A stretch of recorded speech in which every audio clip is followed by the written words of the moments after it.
There's so much I want to say, but I don't know where to start.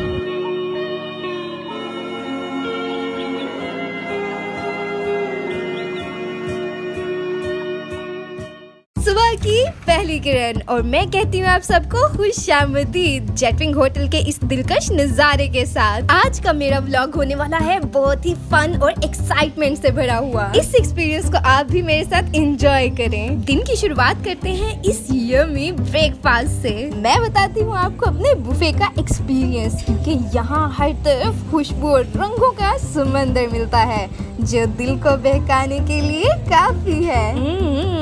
Yummy yummy, सुबह के नाश्ते से लेकर फलों और मिठाइयों तक सब चीजें थी यहाँ पर और इस दिलकश नजारे ने तो मजा दुबाला कर दिया। नाश्ते में मेरा फेवरेट था ये वॉफल जो चॉकलेट सिरप और आइसक्रीम की टॉपिंग के साथ मैंने एंजॉय किया था। मुझे सबसे ज्यादा खुशी हुई थी प्रेजेंटेशन देखकर। हर डिश इतनी प्यारी तरह से अरेंज की गई थी। मेरी प्लेट में भी सजा हुआ खाना आप देख सकते हैं जैसे कोई आर्ट का मिक्सचर हो। यकीन माने हर डिश का एक यूनिक फ्लेवर था, जैसे ये बुफे कोई फूड लवर के ख्वाब की तस्वीर हो, और वो मैंने बखूबी एंजॉय किया है। आप लोगों को नेक्स्ट व्लॉग में दिखने वाला है बुफे का पूरा सेटअप, जिसमें देशी विदेशी सब खाने होंगे। मैं आ रही हूँ स्विमिंग पूल एरिया में। मैं बना रही हूँ अपने पाँवों से हल्की हल्की लहरें। स्विमिंग पूल के किनारे बिखरे हुए इस मंजरनामे को भी पेश करूंगी, जहाँ पर फॉरेनर्स मेरी तरह ही एंजॉय करने आए हैं। वर्जिश के लिए यहाँ जिम भी मौजूद है। क्यों ना चलते हैं इस कैमरा के साथ इस शहर की खूबसूरती एक्सप्लोर करने। मैं रेडी हो चुकी हूँ एक जबरदस्त सफर के लिए। आप लोग भी देखते चलें कि श्रीलंका के शहर के पुराने मंदिर, मस्जिद और हिस्टोरिकल मॉन्यूमेंट्स कितने खूबसूरत हैं।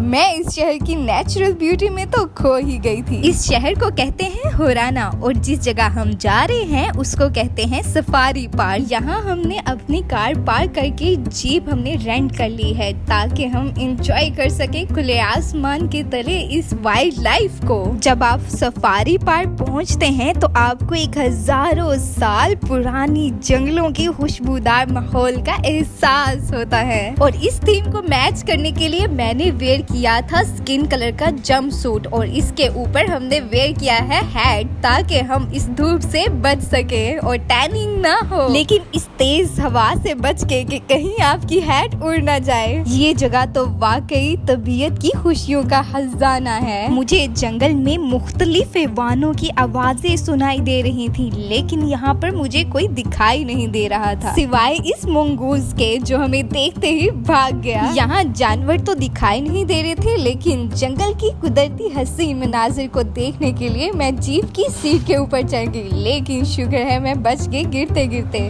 आज गर्मी का जोर कुछ ज्यादा ही था, इसीलिए जानवर कहीं सायेदार ठंडी जगह पर जाकर छुप गए थे, इसीलिए हमें उनको ढूंढना पड़ रहा था। इसीलिए मैं एक्साइटेड तो थी, लेकिन अब मैं उदास होती जा रही थी। पार्क के रेंजर्स ने हमें जानवरों के बारे में बहुत सी दिलचस्प मालूमात फराहम की थी, जिसके मुताबिक पहला मंजर बड़ी छातियों वाला हाथी का मिलता। इसी खुशी में हमने पूरे जंगल की सैर कर ली। फाइनली हमारी जीप के साथ एक जीप आकर रुकी जो कि दूसरे फॉरेनर्स की जो हमारी तरह ही हाथी ढूंढ रहे थे। अब हमने एक दूसरे के साथ डील कर ली, जिसके मुताबिक अब हम एक साथ हाथी ढूंढेंगे और जिसको भी मिलता वो अगले को इन्फॉर्म कर दे। अब ये एक एडवेंचर की बजाय बन चुका था हम सब के लिए चैलेंज। आपको क्या लगता है हम आज हाथी ढूंढ पाएंगे या नहीं? चैलेंज की शुरुआत में ही एक और जीप हमारा जोड़ीदार बनने के लिए आ चुकी है और इनको भी हमने कर लिया है अपने साथ शामिल। ये लोग तो चल पड़े हैं वाइल्ड लाइफ की खोज में। क्या हम भी ढूंढ पाएंगे? इस जवाब की तलाश में हम चल पड़े हैं माउंटेन के जरिए ऊंचाई पे। मैं अपना कैमरा भी साथ ऊपर लेके जा रही हूँ ताकि खूबसूरत मनाजिर की पिक्चर्स ले सकूं और शायद मुझे यहाँ से वाइल्ड लाइफ भी नजर आ जाए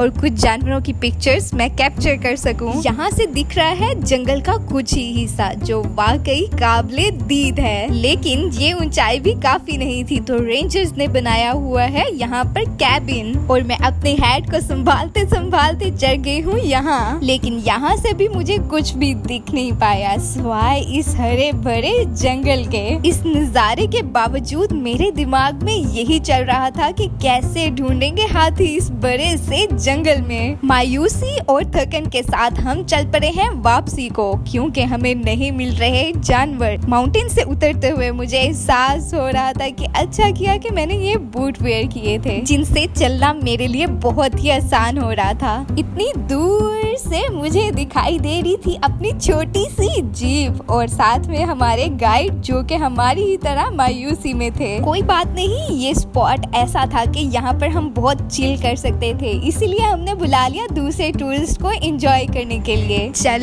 मेरे घरे छोड़ ये फेरे, दुनिया झूठी लोग लुटेरे। अपनों ने तो लूटा था, अब गैरों ने भी लूट लिया। इन्होंने तो हाथी के नाम पे हाथी दिखा दिया। चलो छोड़ो जी, हर एक्सपीरियंस मेरे लिए तो एडवेंचर ही है। Say yes to the life always. इसलिए तो मैं कहती हूँ जी भरकर जी लो। लेकिन यही सोचते हुए आ रही थी कि हमें दिख गई दूसरे टूरिस्ट की जीप, जो कि रुकी हुई थी एक हाथी के पास। तो क्या ये हाथी हमें मुफ्त देखने को सड़क के किनारे मिल रहा है? जी हाँ, जिस हाथी के लिए हमने 35,000 डे के पूरा दिन उसको ढूंढा है, शायद उसी को हम पर तरस आ चुका है। इसीलिए तो अब ये हमारे पास खुद ही चलता हुआ आ रहा है और अपनी अटेंशन खुद ही सीख कर रहा है। ये हूँ मैं खुद, और ये है मेरा हाथी, प्यारा सा साथी। और यहाँ मैं कोशिश कर रही हूँ अपने साथी से बातचीत करने की और साथ ही साथ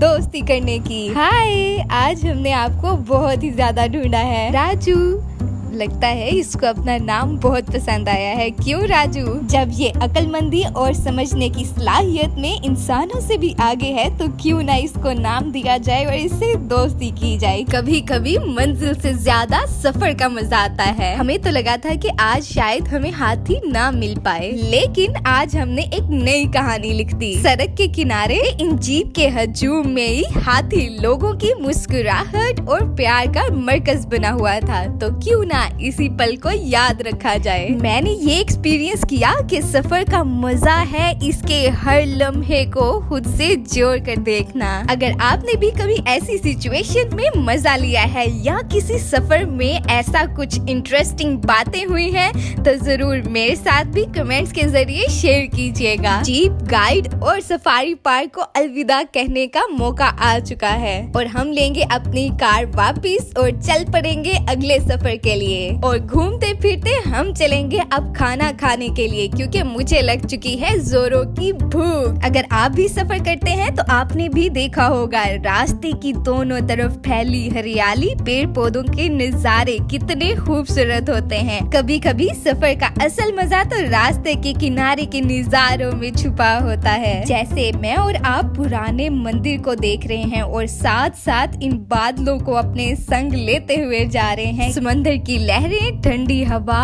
और ये व्यू, ये लोगों का हजूम और हिस्टोरिकल मॉन्यूमेंट। इस कल्चर को क्या कहते हैं आप कमेंट में मुझे बता सकते हैं। हम चल रहे हैं अपनी भूख और क्रेविंग को काबू में करते हुए, इसलिए मैंने ऑर्डर कर लिया है पिज्जा और स्टफिंग ब्रेड, जो दिखने और खाने में टेस्टी थी।